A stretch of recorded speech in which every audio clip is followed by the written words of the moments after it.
तो दोस्तों, जापान की तरफ से भारत के लिए बहुत ही बड़ी खुशखबरी निकल के सामने आई है, क्योंकि जापान ने भारत समेत और 12 देशों को अपने हाईली एडवांस और टेक्टिकल जो वेपन हैं वो एक्सपोर्ट करने का मन बना लिया है। और जापान ने इन देशों की लिस्ट भी जारी की है, जिसमें इंडिया का नाम भी शामिल है। अब यह भारत के लिए बड़ी खुशखबरी इसलिए है क्योंकि जापान टेक्नोलॉजी के मामले में दुनिया में नंबर 1 पर आता है और उसके पास जो हथियार हैं उनकी जैसी तकनीक दुनिया में किसी भी देश के पास नहीं है। और कई सारे जो हथियार हैं उनके एक्सपोर्ट भारत को जापान की तरफ से हो सकते हैं, जिनमें सबसे पहले जापान के द्वारा बनाई गई रेल गन का नाम निकल के सामने आ रहा है। अब आप सभी कहोगे कि रेल गन किस बला का नाम है, तो इसके बारे में मैं आपको बता दूं कि रेल गन एक आम भाषा में एक साधारण सी तोप ही है, परंतु इसमें गोला को फेंकने के लिए बहुत ही ताकतवर विद्युत और चुंबकीय क्षेत्र का उपयोग किया जाता है, जिसके कारण से इससे जो गोला लॉन्च किया जाता है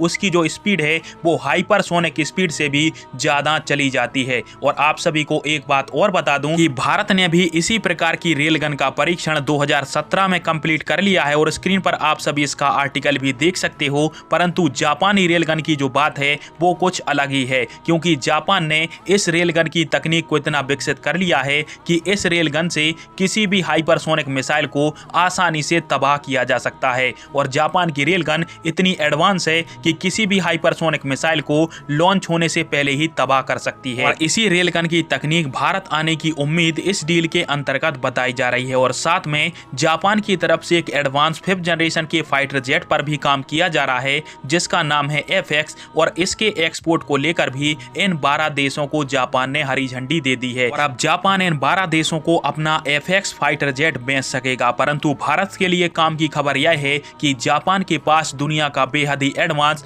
और पावरफुल जेट इंजन मौजूद है। और यह जेट इंजन यदि भारत के पास किसी न किसी प्रकार से आ जाता है तो अपने अमका फाइटर जेट के लिए यह दुनिया का सबसे बेहतरीन इंजन बन सकता है। परंतु इस सब डील के लिए भारत सरकार को डायरेक्ट जापान सरकार के साथ बातचीत करनी पड़ेगी, तभी जापान जाकर भारत को इस इंजन की तकनीक देगा। खैर दोस्तों, आप सभी के इस टॉपिक पर क्या राय है और क्या भारत को जापान के साथ किसी भी हथियारों की डील को कंप्लीट करना चाहिए? कमेंट बॉक्स में फिर आवाज दीजिएगा। वीडियो देखने के लिए धन्यवाद। जय हिंद, वंदे मातरम।